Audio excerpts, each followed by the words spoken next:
just have a couple of items at the top. In recent days, Russia-supported separatists have publicly stated their intention to expand the territory under their control. We strongly condemn ongoing separatist attacks in Mariupol and Debaltseve and around the Donetsk airport.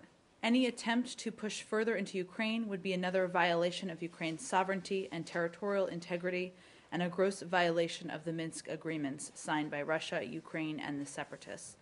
There is a path back to the peace process, but only if Russia and its proxies fully implement their commitments under the Minsk agreements, including by immediately implementing the ceasefire, removing all foreign troops, weapons, and equipment from Ukraine, returning control of the Ukrainian border back to Kiev, and allowing for meaningful monitoring of the ceasefire zone and the international border. We welcome to the United States some 40 OSCE parliamentarians who are in Washington this week as part of an OSCE Parliamentary Assembly election observation mission. Part of their time today will be spent observing elections here in D.C., as well as in Northern Virginia and Maryland. We are proud to have these participants in the United States to observe midterm elections. With that, Matt, go ahead. Well, I didn't want to, the OSCE, these are members of Congress from, members of Parliament from OSCE countries? Parliamentarians, this includes parliamentarians from more than 20 OSCE participating states, including Portugal, Russia, Denmark, Germany, Sweden, Norway, Ireland, Italy, and Serbia, among others. So they're Russian members of Parliament, among others, that are here observing the U.S. elections? Well, parliamentarians, so I guess members of the Parliamentary Assembly of the OSCE, yes. All right. Well, because parliamentarian, actually, the definition of it does not necessarily mean a member of Parliament. It could be someone who studies but anyway. So they're in D.C., Virginia, and Maryland. And do they understand that voters in D.C. Do not elect a voting representatives to either the Senate or the House of Representatives? I'm sure are they aware of the before their arrival, fundamental idea of taxation without representation? Well, as a resident of D.C., Matt, I'm sure you're aware there's also a mayoral election today. So. Right, and they're observing all of them, or just the? Not all of the, not every election in every state. No, it's a limited mission with representatives from those countries. All right. I wanted to ask about, unless anyone else has questions about this. I wanted to ask about this report that appeared last night. It says that the State Department is cutting its entire $500,000 a year funding to this group, CIJA, which is collecting evidence of war crimes, alleged war crimes committed by the Assad regime. Why is the administration doing this? It seems to be awfully short-sighted, and putting a fine point on it kind of idiotic, because it would work against your stated goals. Well, as I look for all of my details on this, of which I have many, let me just say that the report is inaccurate. Our funding level remains at the same level. We don't provide funding directly to CIJA. We provide it directly to a range of other organizations. As I understand the specifics on this grant that was referred to in the article, about $500,000, as is true of many grants, that was for a specific set of a specific project. And as is often true with many grants, once that's concluded, the grant is concluded. Obviously, they can apply for additional grants, as any organization does. But we remain committed to funding organizations that do take steps to track and hold accountable Assad and others for war crimes and other things they're guilty of, and the report is simply inaccurate. Okay, well, before I want to ask you to address the implication of the story, but I'm not, it sounds a little bit confusing. They were getting money from the State Department, but now they're no longer getting money, or they won't get money in the future from the State Department? That group has not applied for grants directly to the from the State Department. Not in recent memory, and certainly this did not, as you may know, but I think the article was a little confusing, did not come from the State Department, the funding. Right. Well, the article says that the funding, and from what I understand, the funding that CJ got came from another group called SJAC, Yes. which you guys do fund directly, and then they use some of the money that they get from you to make sub-grants. Which is a So- decision that SJAC makes. And SJAC is an organization that Right. the United States helped start, Right. a Syrian-led organization. But the spokeswoman for CJA says that that is basically a canard, that in fact, their grant, the money that the 500,000 that they were getting from SJAC was being, basically SJAC was just kind of a funnel. It didn't, and that they dealt directly with with DRL, with the Bureau of Democracy, Human Rights, and Labor here at the State Department. That's incorrect? Well, I would say the Bureau of Human Rights works with a range of organizations. I'm certain that they are in touch with these organizations and a range of them. But in terms of the specific funding, and all of you know this, there are often sub-grants that go out from different organizations that the State Department funds. Obviously, ultimately, they decide how they're going to fund other So groups. if this group, CJA, the group that says that it's losing the money, applied for a grant from the State Department, you would consider it? Of course we would. But they haven't. They have You're not. aware of. And The- they may apply for other grants from CJAC as well. The implication in the story is that as you are stepping up the fight against ISIS, the Assad regime's alleged war crimes have become pushed to the back burner. That's absolutely inaccurate. We remain as committed as we were 6 months ago, a year ago, 2 weeks ago, to funding organizations that work on those exact issues. And so the amount of money that you give to SJAC Yes, is remaining the same. correct. And that's 1.25 million? That's Is my that understanding, correct? yes. Could I just follow up on this? Did the group submit its report? Are you aware of any report that they have submitted that documented war crimes and so on? Did You know, the the group that was funded, you know, for Sure. the $500,000 in which you cut off, right? What No, did the- I think I just No, I outlined understand. exactly. I No, understand. say this is very important. No, I just you said outlined. this group did Let me not finish. apply. I just outlined why that report is inaccurate. So Right. let's go ahead. Okay, that's fine. Okay. The report is inaccurate, but did they submit, you know, while they were being funded to the tune of $500,000, did they submit any report that documents and outlines and details war crimes by the That's Syrian one of the regime? objectives of their group. I would certainly point you to them. I'm sure they've produced a range of documents, but I would point you to them for a specific outline of that. But since they were funded by ultimately SJAC. the State Department, basically, They were funded by by SJAC. SJAC, which you know Is funded- not the State Department, but Right. keep so going. you are not aware of any reports that may have I would been point. I would published or Saeed, stated. I would point you to the group. I would encourage you to read the story, I did. and I would I did, encourage you yes. to just look back at what I just conveyed about what's accurate about funding. I read the story. My interest is, did they submit any reports while they were being funded? This is a group that, of many groups, that we have a great deal of respect for what they do and what their objectives are, Saeed. But in terms of the outline of what reports any group provides or produces, I would point you to that group, which is only natural. Do we have any more on this? No, I want to change the subject. Okay. No, on Syria, can we stay in So in Syria? Syria? I want to go to Russia. Okay. Go ahead. Do you want We'll come rock, back paper, to Syria. scissors? Just kidding. Do you want to start, Leslie, Let and me Michelle let me will just go go on to you? Russia, because there's two issues here. Okay. The one is that I know you've just made comments on strongly condemning what's been going on in Ukraine, but any reaction to NATO's Secretary General's comments today about Russian troops moving closer to the border of Ukraine? Well, I spoke to this a little bit yesterday, but let me just reiterate that we remain concerned about reports, though I don't have independent confirmation of those. Certainly, we often work closely with NATO, as you know, on these types of issues and tracking.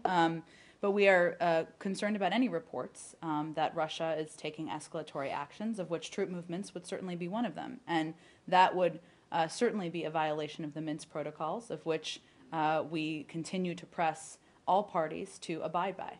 And you think that the peace is still holding, given all these different movements that have been going on over the last week or more? Well, there's no question that these type of actions, including the fact that Russia hasn't implemented and the separatists have not implemented other components of the Minsk protocols, including the release of political prisoners, etc., certainly put a strain on the ceasefire.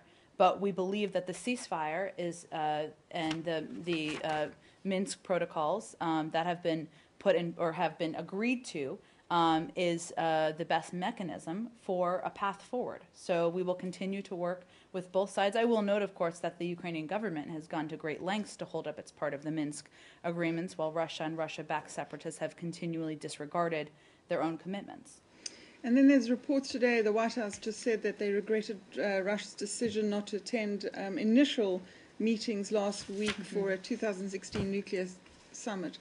But have there been any indications that Russia is saying it's not going to attend the actual meeting? Well, I saw some reports right before I came out here, but I have not been able to confirm those internally in terms of any communication on that specific front. I can reiterate, I think you have some of the comments that the White House issued, but for others who may be interested in this, we regret Russia's decision not to participate in last week's preparatory meeting for the 2016 Nuclear Security Summit. As far as the U.S. is concerned, the door is opened. It remains open to their joining future such meetings. I would remind everyone that, of course, the summit is in 2016, as I just noted. That's a bit of time away. The Nuclear Security Summit brings together over 50 countries and 4 international institutions to take concrete action to secure nuclear materials, and the group has made significant progress in the past 4.5 years. We'd hope that Russia still shares the view that securing loose nuclear materials and combating the threat of nuclear terrorism is a priority, well worth the personal attention of world leaders, and of which this summit provides an opportunity to discuss and coordinate on. So you say that you hope that Russia still shares the view that it's important to control loose nukes or to not allow them to happen. But does that hope extend to you hoping that they don't boycott Correct. the yes. summit? So you would like to see them, it's not just that the door remains open to them, you want them to participate and you think it would be worthwhile. We for them do. to Now, participate. there are over 50 countries that would be participating and 4 international institutions, but certainly Russia is a country with an important role to play, and certainly the door remains open. We are hopeful that they would participate. And just to make sure, even though they had you been informed that they were intentionally going to skip or snub the preparatory meetings last week, Had we been informed in advance, or did they just not show up? I'd have to check on that level of specificity, Matt. But All right, because the reason I ask is that it seems to be key to whether they just didn't show up to this meeting for whatever reason, whether they were boycotting it or whether it was some other reason, or if they have actually if they gave you some indication in advance that they weren't going to show up and it was because they were unhappy over X, Y, or Z, and also if in fact they have said, or if you have reason to believe from any communication that you have gotten from the Russians that they are in fact intending to boycott the 2016 summit. So Sure. if you could take that, find out if this whatever communication you've had with the Russians on this has led you to believe that they intend to boycott the 2016 I meeting. think, sure, the question I can check on there is certainly whether we were given a heads up in advance and see what we can provide. In terms of their reasoning, I would certainly point you to them on that specific question. Are you in touch with your Russian counterparts to try and clarify the situation as regards the summit in 2016? We, the administration, yes, Yeah. absolutely. Okay, and then I just want to ask, what level was the meeting, the preparatory meetings held at? Let me check on that for you, Joe. I can check and see who attended from here just to give you a better sense. Okay, thank you. Syria? Sure, any more on Russia? Syria, okay. Any update on the fight between Al-Nusra and the FSA groups in the north, and the information that said that Al-Nusra obtained American arms from some groups? Well, I don't have an update really from what I conveyed yesterday, which is that we are working with our opposition partners to determine what, if any, materials were taken. I don't have a new assessment on that. Obviously, in any fight such as this, a chaotic conflict happening in a war-torn country, there are major concerns that we always have about weapons or materials getting into the wrong hands. That's one of the reasons, as all of you know, that this has been a challenging decision over the past couple of years. It's no different in this case, but I don't have a new assessment for you. And do you have any assessment on the situation in Kobani these days or not?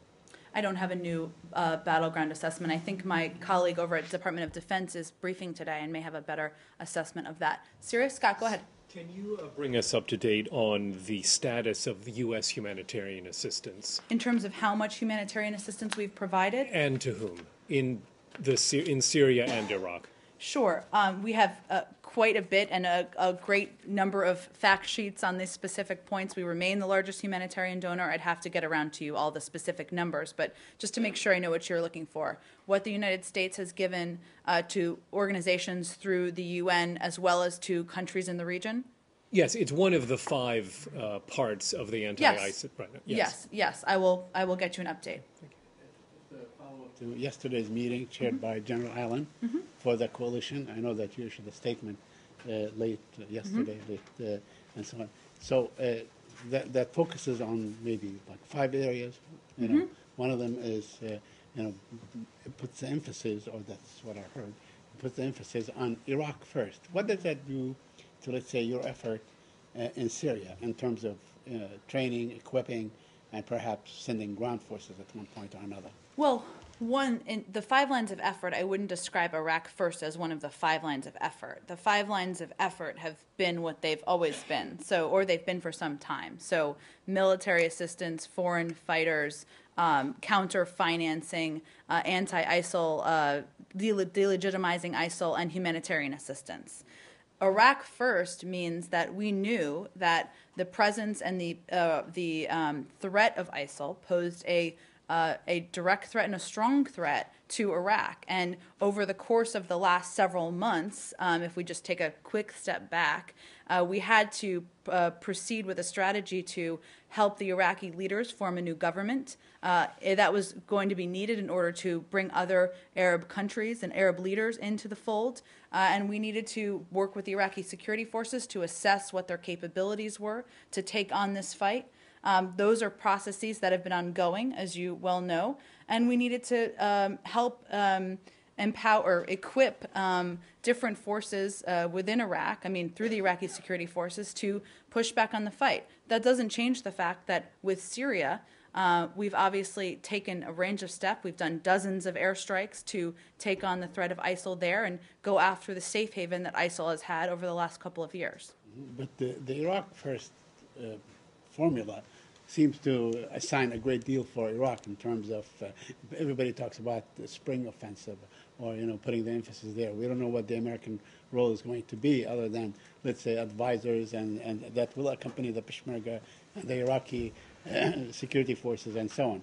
But in Syria, what is going on in terms of on the field, so to speak? What is going on in Syria? Is that left out to, let's say, the Syrian army, regime forces, fighting it out, perhaps some elements from the FSA and so on? So what is going on in terms of your effort in sort of emboldening or, in making the FSA robust enough to Said, fight? I think you're very familiar with the steps that we've continued to take.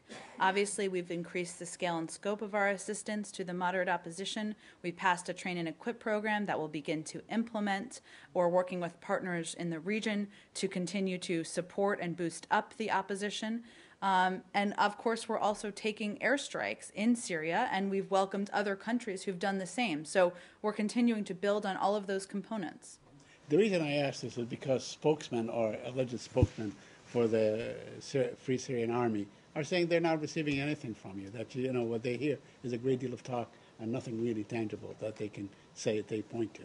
Well, I think it's hard to speak to the anecdote of one or a couple of individuals. I know what types of assistance we have provided and other countries have, and what we will continue to provide. Is there, and that's my last question on this, is the Syrian moderate opposition training in which you are involved, is that taking place in Jordan and Saudi Arabia and other places in Syria? You're itself, familiar and with Iraq? which countries have indicated their willingness to host it. I would point you to them on more specifics on their role. Samir, go ahead. Is General Allen going to attend the London 11 Friends of Syria meeting in London next Monday? I'll check with General Allen. I think it's more likely that Daniel Rubenstein would attend that meeting, but let me check with them and see if there's a plan for him to also attend. One more question. The UN envoy for Syria, Mr. Ambassador de Mistura, met today with Under Secretary Croker and meeting with other officials. Do you have any read My on it? understanding, Samir, is that the meeting was delayed, so I will check back and see when it's happening, and I know you're interested and others may be in a readout of that. Speaking of meetings, the secretary saw Mr. Erica yesterday. Yeah, can we finish Syria? Is that okay? Oh, And then yeah. we'll go back to it. Go ahead. On Syria, one issue people take issue with that you define U.S. as the largest humanitarian donor, whereas countries like Who are people? Who's taken issue with that? let me explain my question. Okay. The countries like Turkey and Lebanon or Jordan take over million people, and today Deputy Prime Minister in Turkey stated that Turkey spent about $5 billion humanitarian assistance.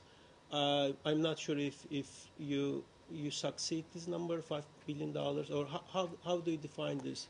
Well, I will say when it comes to humanitarian assistance, we're happy to be beaten if other countries want to give more than they've given, and that's completely fine. What we're talking about is financial assistance, of which we've provided to not just the UN and different NGOs, but also surrounding countries in the region. I think there's no question that have been impacted and taken in, as you mentioned, tens of thousands, hundreds of thousands of refugees. There's no question that the contribution of Turkey, the contribution of Lebanon, other countries in the region to take in refugees is one of the biggest contributions in terms of the humanitarian category of this conflict. And we applaud them at every opportunity we have. So I don't think if more people want to give and more people want to claim they are the largest donor, then we welcome that race. Make sure you mention Jordan. Otherwise Jordan, they'll be of upset. course. Speaking of refugees, last time we checked about a couple of months ago, U.S.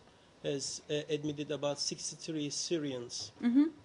Is there any update on that number? You have more? Sure, it's an Syrians? ongoing process. I'm happy to check with our team and see if there's an update to the number. Today, French Foreign Minister Fabius wrote an article, and he's talking about Aleppo, that the fate of Aleppo is unclear. The regime forces entirely encircled Aleppo, and he's arguing that Aleppo should not be abandoned. Do you have any plan to start any kind of campaign in specifically Aleppo? Our strategy has not changed. I will say that if the French want to take military action in Syria, which they have not to date, we would certainly welcome having the conversation with them about what contributions they'd like to make. Go ahead. Syria? Oh, Syria. Let's go, Scott. Syria? Related, there are some Yazidi leaders in town who are looking for more help in tracking down women and girls who were kidnapped as sex slaves during the fight over the mountain. Have they had meetings here at State, or do you have anything to say I know about that many of these representatives, I think it's the same group, had some meetings at the White House at the end of last week. Let me check and see if there were any corresponding meetings with the same group at the State Department. But did you have another question beyond that? Well, just about that issue. Is that something is that part of your anti-ISIS strategy? Is that something that you're continuing to address? Well, certainly, I think, obviously, as you all know, the first military action that we took in Iraq was in response to the humanitarian crisis that was, and the pre-genocidal situation that was facing the Yazidis on the mountains. And we continue to closely track what their situation is, what challenges they're facing, what humanitarian assistance they need. And we would, of course, be happy to have a conversation with them about what additional needs they have, whether it's missing loved ones and determining if there's a role we could play. Syria? Aside from the effort you mentioned to ascertain which U.S. material was taken by al-Nusra in their most recent advances, is the U.S. planning any effort to push back against them militarily? Well, I think we've laid out clearly, and did from the beginning, our focus on ISIL and the Khorasan group, given the unique threats they pose to Western interests. I'm obviously not going to talk about or speculate about future operations other than to remind you of what I just conveyed. We're also concerned, and there's no question about this, about that the modern opposition is being pressed on multiple fronts in northern Syria, including in Idlib and around Aleppo. And so there are a lot of possibilities that are always being discussed in terms of supporting the moderate opposition, but I'm not going to outline that further from here. For now, would you say that, for example, direct airstrikes, more direct airstrikes on Nusra would not be on the table? Again, I think I'm not going to preview or outline any potential future operations. Obviously, we keep options on the table, but you're familiar with what our strategy has been to date and who our targets have been to date. Have you got more information about the alliance that Egypt, Saudi Arabia, UAE, and Kuwait are building now? I did speak with a number of people about this, just because there have been lots of reporting on it and not a great deal of information. You know, as you know, we have a close relationship with all of these countries, and we will continue to work with them and all of our partners in the region in the fight against ISIL. But we don't have anything to substantiate this report that they're building a military coalition, and therefore no specifics on what the objective would be. But certainly our objective remains on fighting ISIL, and so we'd be happy to talk to them about what role they would want to play as it relates to that. Did you know if this alliance will be part of the international coalition to fight ISIL or not? Well, I think as I just conveyed, we don't have anything to substantiate the reports that they're planning a specific, unique military coalition. We'd be happy to discuss with them the role and how they could participate more in a coordinated fashion in the anti-ISIL effort. When you say that you don't have anything to substantiate the report, does that mean that you've asked and they've said no, it's not correct? Well, obviously we're in touch with all of these countries about the role they can play, but we don't have anything beyond that in terms of a confirmation of these reports, and I think there are some who have actually denied it in the story. So Okay, so yeah, but forget about this. Forget about the news report. Let's talk about what the Egyptians and the Saudis and the Emiratis and the Kuwaitis have told you.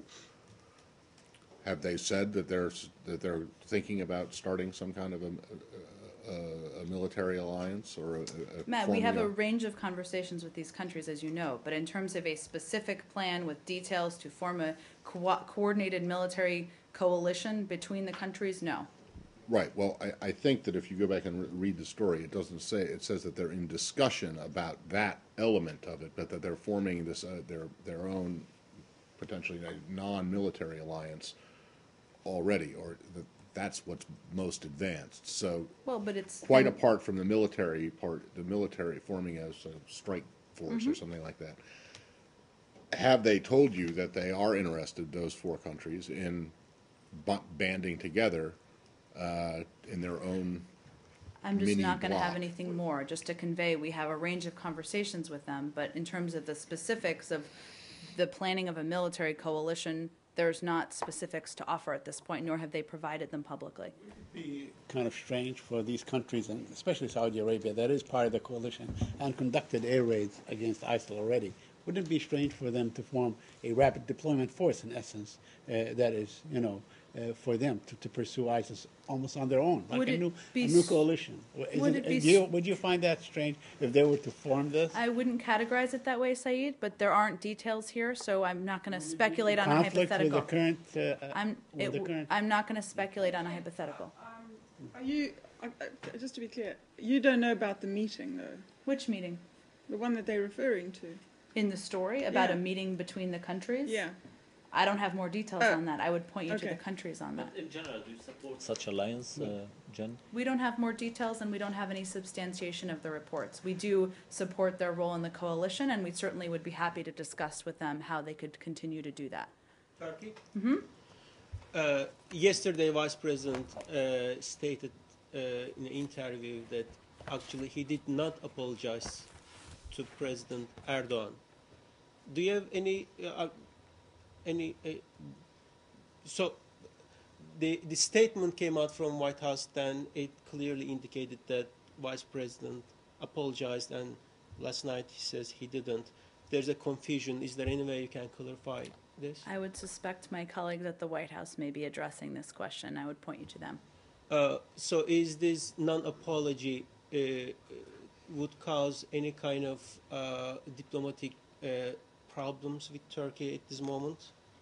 No, I don't expect that it will. Has the Turkish government reached out to you and asked about this? I would again point you clarification? to the White House. We're talking about the Vice President. Yesterday you were asked about trials of the Turkish military officers. Do you have any update on that? Sure. As we have previously noted, many observers expressed concerns about the length of the previous trial process and the manner in which the previous verdicts and sentences were reached.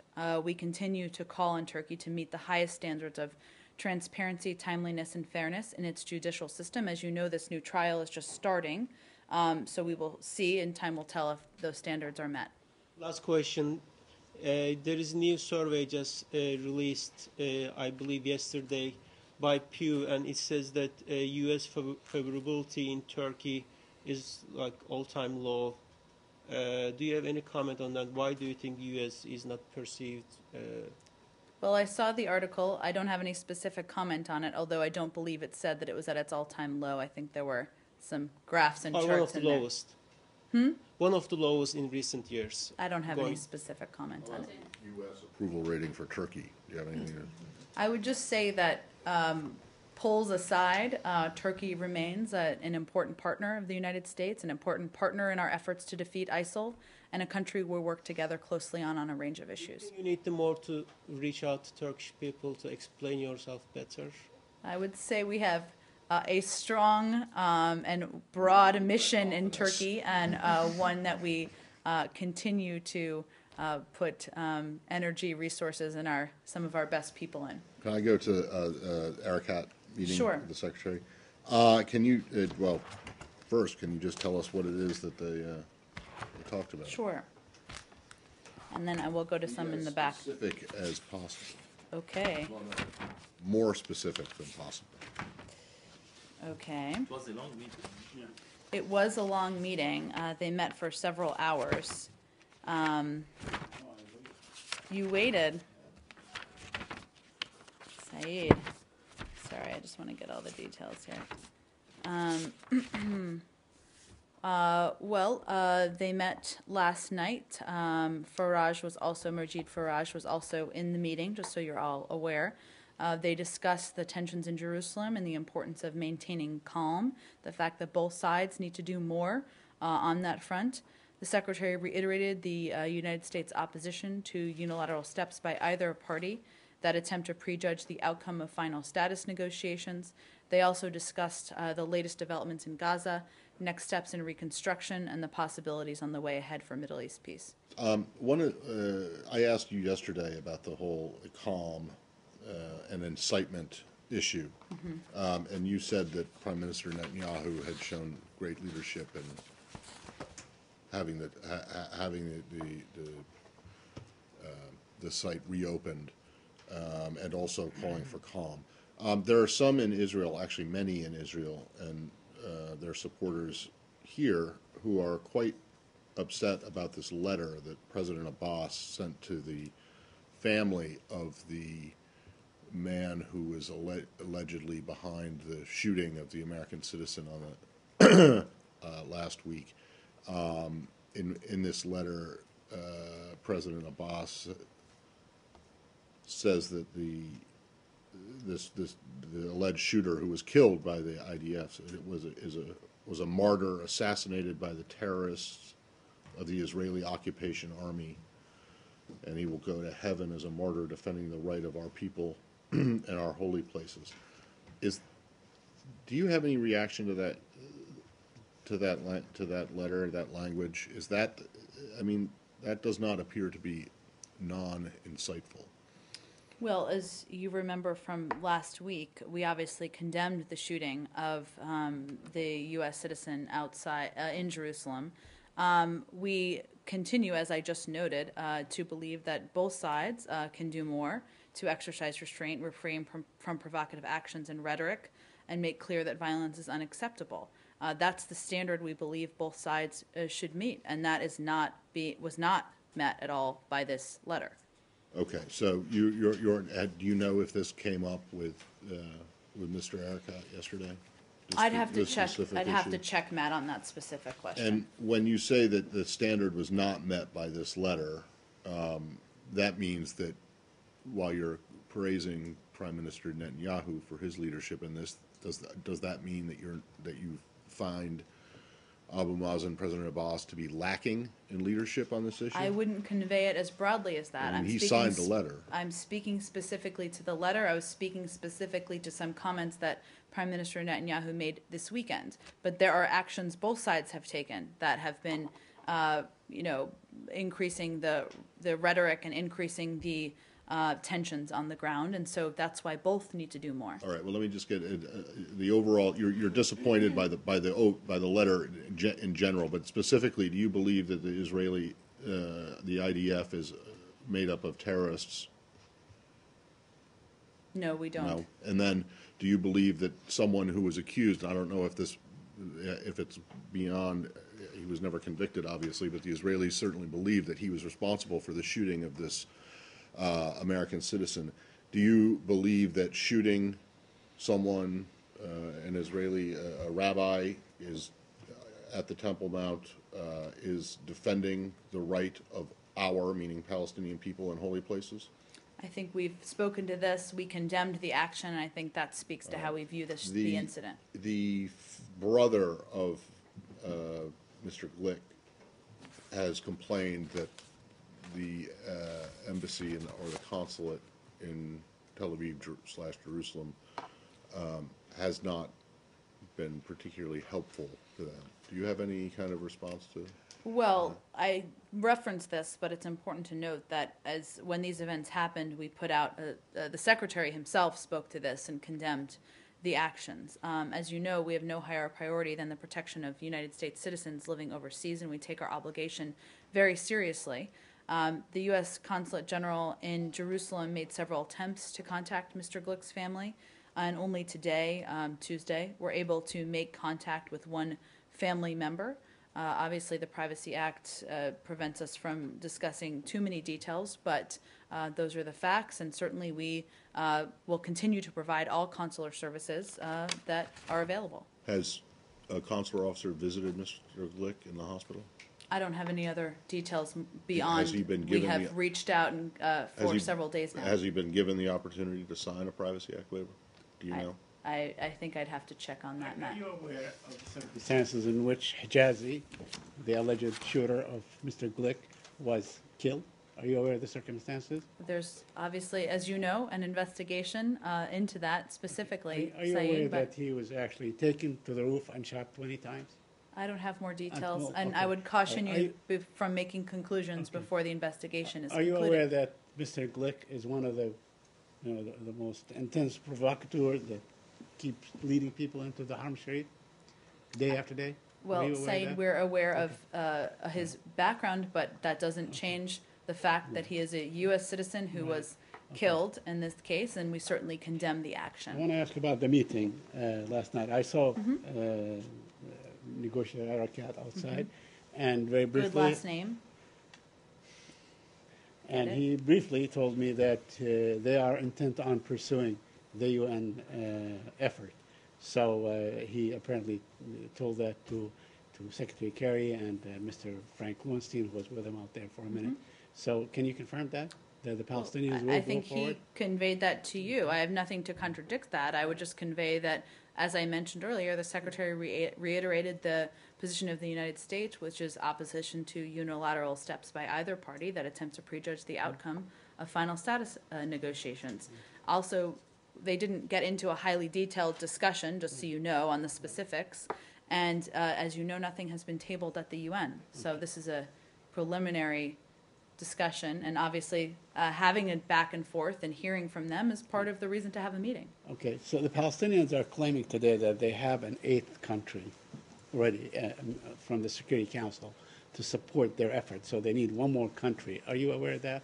Do you think they will be able to get nine members I'm to not going to make a support their prediction effort? of that, Saeed. Okay, let me ask you about the settlements. You know, obviously the issue was discussed, and you addressed it yesterday in the briefing. Has there been any development since yesterday for this, almost feverish settlement efforts in the last few days? I don't believe there's been new developments since yesterday, no. Okay, and let me ask you just one final.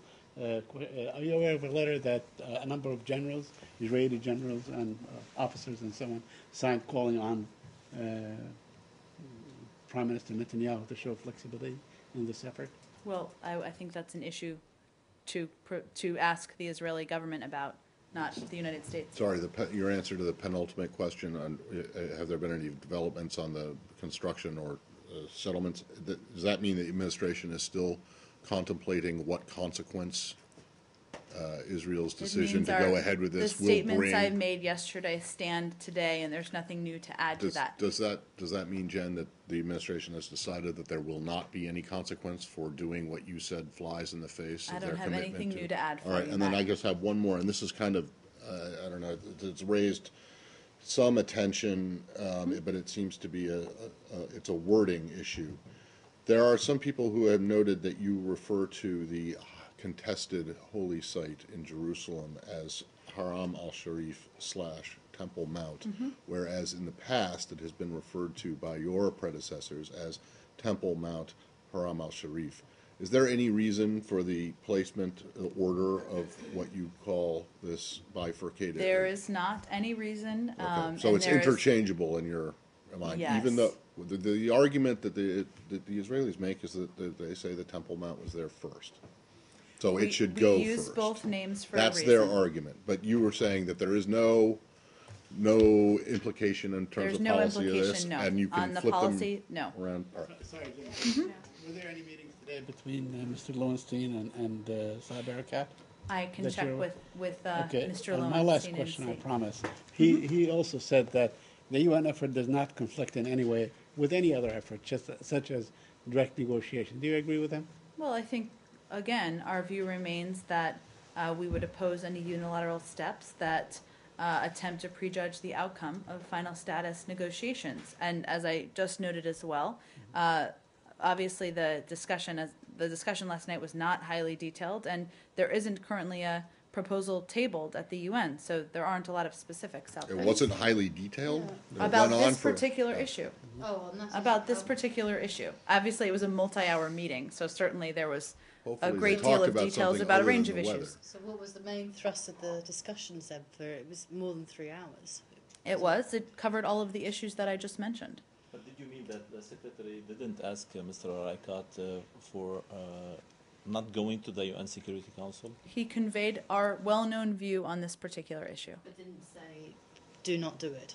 I think you are familiar with how we feel about this. Nothing has changed on that front. And obviously, we consider this a unilateral step. He didn't say it directly. I'm not going to give you quotes from the meeting, but I can just convey that our view, which you're all familiar with, is something the Secretary reiterated during the meeting. When you say to the Palestinians that they should stop this effort, do you tell them either or, if you go forward, we're going to cut off aid? We I mean, let me ask convey you that straight it out. contradicts their stated goal of a two-state solution and having their own state, an aspiration we support. So you believe that the UN effort does conflict with any other effort, such as direct You negotiations? need two parties to negotiate. It makes it more You difficult. know, Jen, if the Secretary raised the issue with Mr. Arakat about today's midterm election and the potential for major change in Congress that would not be particularly, if predictions hold true, not be particularly amenable to the Palestinian point of view. Do you know if that came up at all, whether or not it was, it wasn't even noted? I will see if there's more we can read out from the meeting. On this point, Jen, will the elections, the outcomes affect the U.S. foreign policy? I'm not going to do political analysis No. from here, but as you know, the State Department is nonpartisan building and one where we work with Democrats and Republicans, so we will continue to move forward with that in mind. Now, obviously, there are a number of efforts that we'll continue to work on, and we hope we'll work with whomever the elected officials are after the election. Go ahead. Actually, just on that, when you say that the State Department is a nonpartisan building, there have been a couple of reports recently. I know you've responded to one of them about the number of political appointees that are over here. Is it really still the case that this building is a nonpartisan building when you have so many partisan people who are in occupying senior positions who have been partisan political, either politicians or political supporters Well, in the Matt, past. I think I have a range of statistics I'm happy to go through, but the meaning of that, of what I was conveying, is that there's not a agenda that is one party over the other. It is we are representing the United States overseas. We have thousands of diplomats who work overseas. People may vote, of course, even if they are a career member of the Foreign Service. But political appointees has a different meaning than whether it's a political building. Well, but I mean, the politicization of, if someone comes from a world of highly partisan politics and then into a building like this, one would, there is some osmosis factor going on, or is that not at all the case? I mean, Madeleine Albright used to say that she had had her political instincts surgically removed when she got to this building. Would you say the same? Well, the secretary says something similar, that he's retired from partisan politics. Let me give you a couple of statistics. The ratio of political to career nominees, approximately 30 to 70, has been in line with previous administrations. Right now, let me just see if there's some more interesting stuff. We have nearly 25,000 Foreign Service and Civil Service employees serving domestically and overseas. We have just 127 Schedule C employees. The number is capped and has actually gone down under Secretary Kerry. That's about 0.5% by comparison. And we have even fewer Schedule Bs. Obviously, I'm not suggesting you're suggesting this, but some are. That anyone should be disqualified because they are a political appointee. Obviously, there are a range of people who come from a range of backgrounds.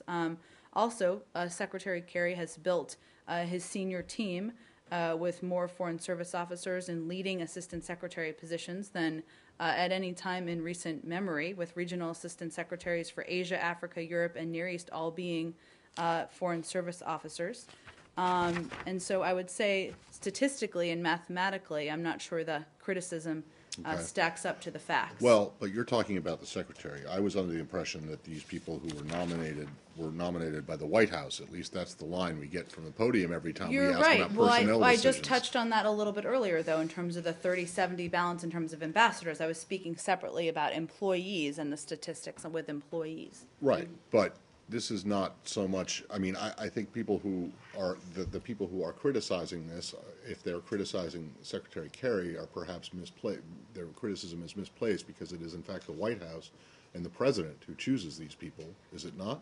Yes, but in terms of nominated ambassadors. Yes. And assistant secretaries. Yes. And undersecretaries. There's obviously an effort, And though, deputy and the secretary. secretary plays a role in helping select people who are his closest advisors, which includes the regional assistant secretaries. So I just wanted to give you as many stats and numbers Gotcha. as I possibly could. Very quick follow-up on this. And even there is a change in the Senate and the likely, sort of difficulties that you might face in confirmation. Do you have any contingency plan in this case that you're trying to do right now, perhaps, to make sure that the Senate may be more Well, let loud me on this convey issue? to you, Saeed, since you gave me the opportunity. Right now, we have 39 career Foreign Service officer nominees stuck in the Senate. They're languishing, waiting to get a chance to do their job and serve their country. As you may know, it works with the military where there is a voice vote for a group of nominees. This is something we've been calling for career Foreign Service officers, and something that we think could happen. And we're hopeful that that's something that can move forward when Congress returns after the election. Would politicals are waiting? They're stuck? Let me check on that, Matt. I know I have it here somewhere. One moment. There are 60 waiting. 39 of the 60 are career diplomats. So, 21. I know math is not the... yeah, I know, but I mean, that's a significant number, no? It certainly is. And many of them have been 21 and 39, waiting. and I don't think does that meet your 70-30, Or is that just for ambassadors? That's just for ambassadors, and those are just people sitting right now, not overall representing the United States around the world. The 70-30 is the around the world. But this is a microcosm of the problem that you have identified. It is a microcosm of the problem in that there's no reason why 39 career Foreign Service officers can't have a voice vote to move them forward. So you're not calling for that for the politicals, though? No, we're calling for it for those who are career Foreign Service officers. Right, but not for the Correct. bundler or whoever, ambassador nominees, you're not saying that you would like to have. No, a voice but vote. let me give you an example of a political appointee or a political nominee. Frank Rose, who many of you know, who works on issues that are especially relevant to today, has been waiting for 465 days. I'm not necessarily questioning the qualifications To be of clear, these we're people. calling I'm for the just- career Foreign Service Just officers. for the career foreign Yes. service officers. So it wouldn't apply to Mr. Rose. No, but I just gave that as an example. Well, what about the political appointees then? Don't you come to is there not a potential problem that these other 21 people who are waiting nomination could never be nominated, leaving gaps in your overseas presence? Well, I think there's no question that people who come from political backgrounds, many of them ran companies. They have had extensive experience in their own right out in the private sector or even internationally. And we believe that there's no reason any of those individuals is waiting tens, sometimes hundreds of days. But the reason we pulled out the career nominees piece is because obviously these are individuals who have been working within the building or the system for decades, many of them, and there's no reason for the delay. So I guess going back to Saeed's question, if there's a change today in the control of the Senate, is there a contingency plan to perhaps put up different nominees? Or That would be a question for the White House. So if it becomes really more daunting to get the people through the Senate, do you expect the president in the next 2 years to sort of utilize his executive leverage or latitude to get people through? I think everybody in the administration wants to see them move through. In terms of other steps, I would point you to the White House on that. Ask one more midterm-related question. Sure, it's unlikely I'll have much to say, but go ahead. Well, we've seen of the past campaign, we've seen a lot of candidates make statements and air ads about, threats that the U.S. faces, like Ebola and ISIS and things like that, often making statements that run counter to what administration officials have said before. But does the State Department have any view as to the propriety of these types of campaign ads, whether it's, appropriate to bring out these kinds of issues? I don't have any comment on campaign ads, no.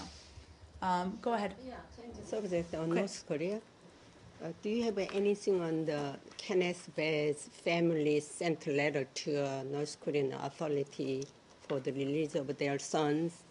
Do you have anything on that?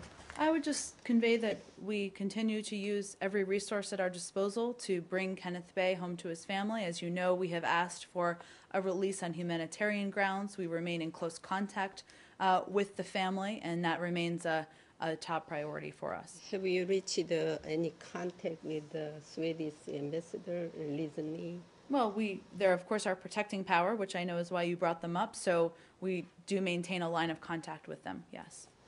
Thank you. Iran? Sure. I'm sorry, can we go to the back and then we'll go to Iran? Go ahead.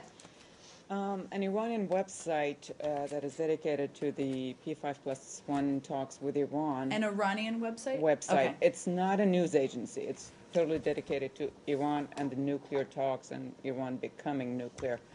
It has reported today that the U.S. has announced it's ready to accept Iran having 6,000 centrifuges.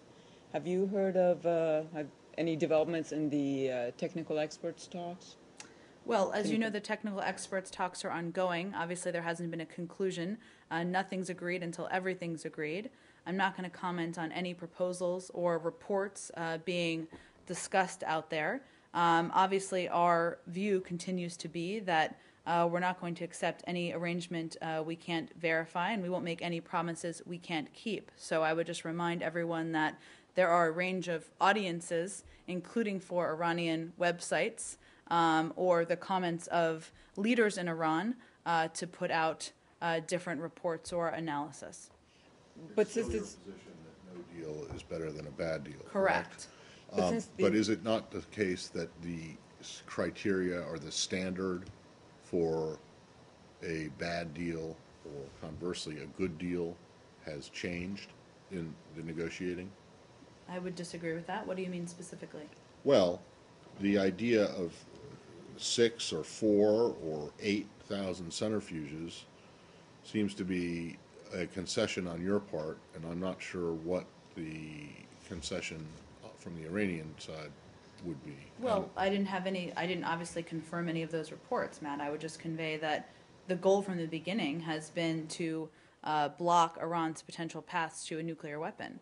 Obviously, there are a range of ways of doing that, but that remains our objective and our goal. Certainly, centrifuges in the number is part of the discussion. So you won't accept anything less than a deal that blocks Iran's path to a nuclear weapon.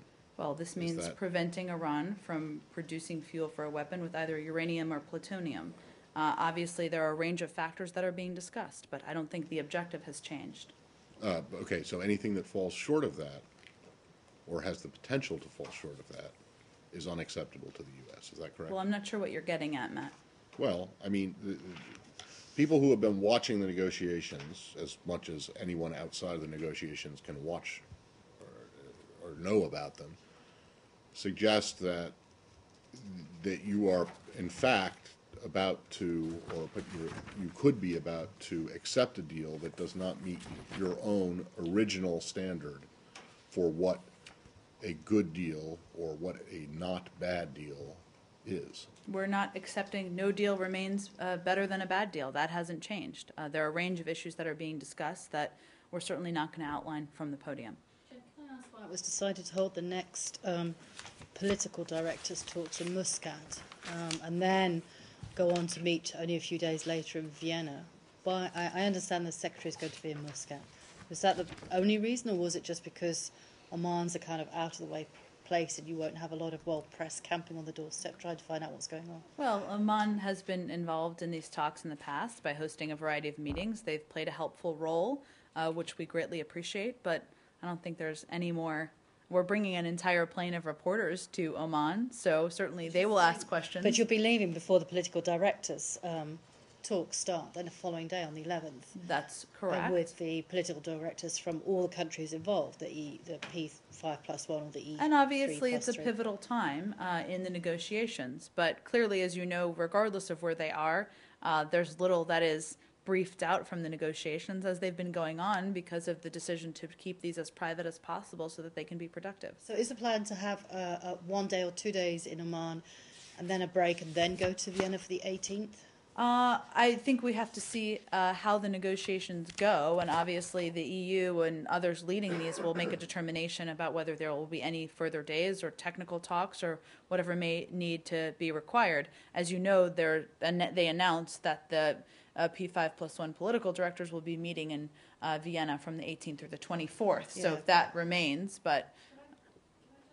It still doesn't make sense why you would have it in Oman. I mean, is there any plan for the directors to go to nearby Iran? I mean, it just makes absolutely, kind of flies in the face of reason, given that you've had all of the discussions in Vienna. I don't think any of the participating countries felt that way, and they're the ones who make the decision. So why was Oman chosen as are they party to the talks this time? They've been supportive of the talks and supportive of the effort, and so there was a decision made to have this round of talks there.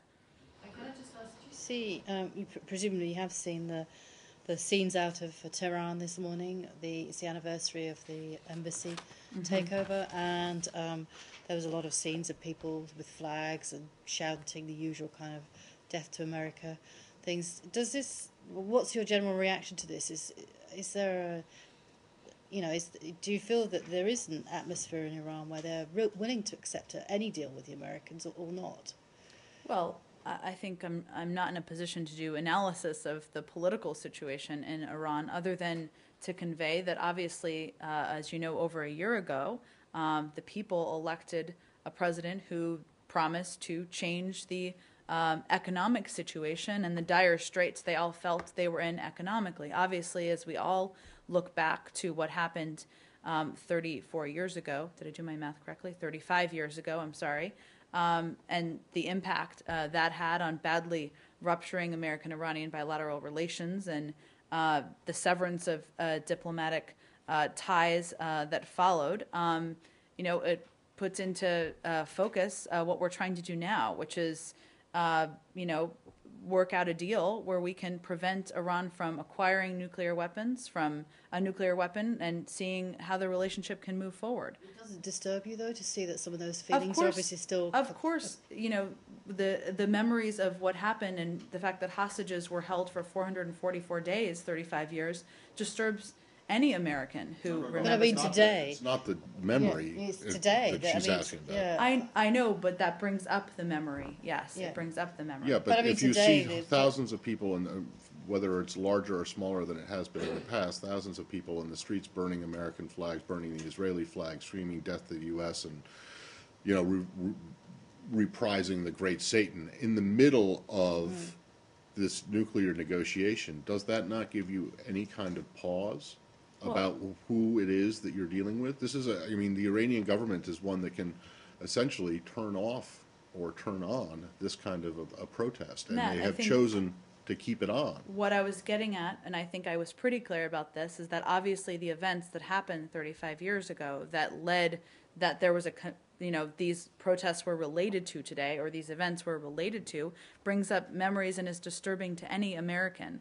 But our focus remains on seeing if there's an opportunity to reach an agreement on something that's been an issue in our relationship or lack of a relationship for years now, and that's what our focus remains on. I get that, but you don't see a problem with the Iranians, at least some in the Iranian leadership or government, condoning or allowing this kind of anti-American protest to mark this anniversary. You don't think that says anything about their credibility as a negotiating partner? I think this has never been about trust. This is about what we want to see achieved, what the international community wants to see achieved in terms of preventing Iran from acquiring a nuclear weapon. Doesn't mean we aren't concerned about protests that are happening there today. It doesn't mean we're not concerned about human rights violations. We have other concerns that exist. Right, I understand that, but the Secretary is on his way to go see the foreign minister of Iran, whose government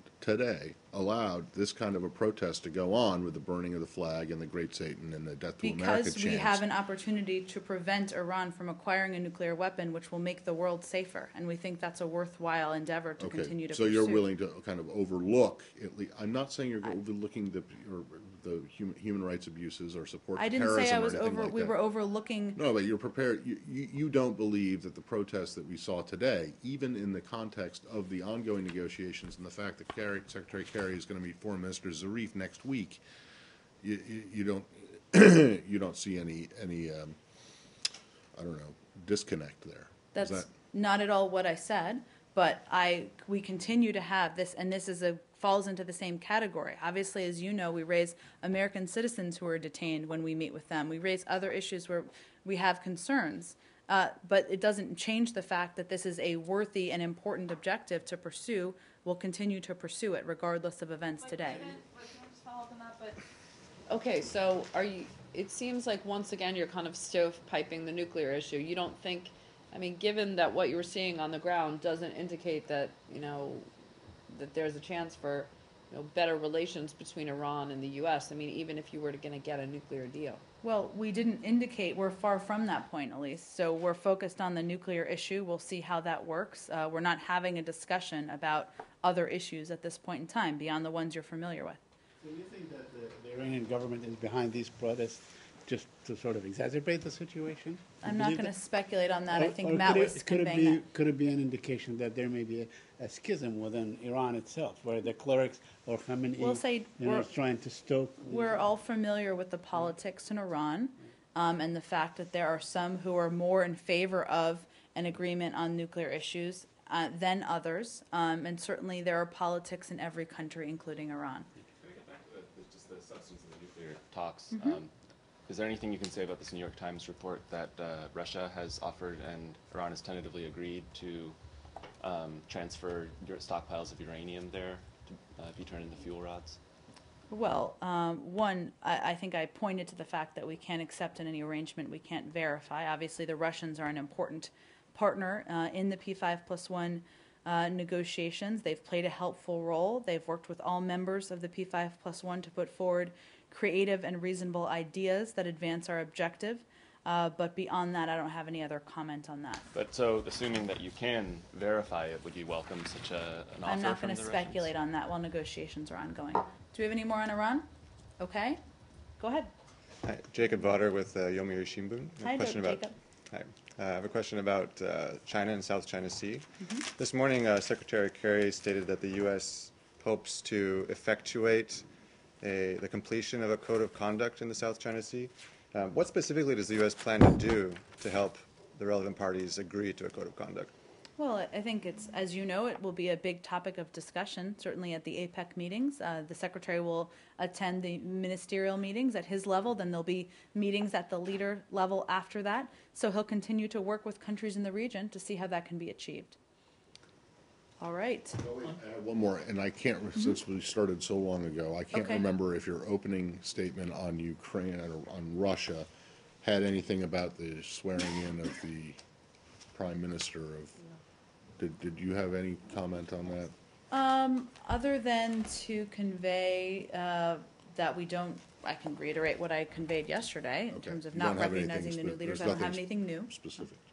Jen, on Yemen, Sure. news reports coming from the UN said that the U.S. has provided the sanctions committee with information about the role that the former President Ali Abdullah Saleh and the Houthi leader have made to destabilize the situation in Yemen and maybe asking for sanctions. Do you have anything on this? Nothing to add to what I said yesterday about this specific issue.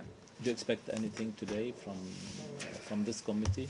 I would point you to USUN on that particular question, see if there's anything forward moving. Thank you. Thanks, everyone.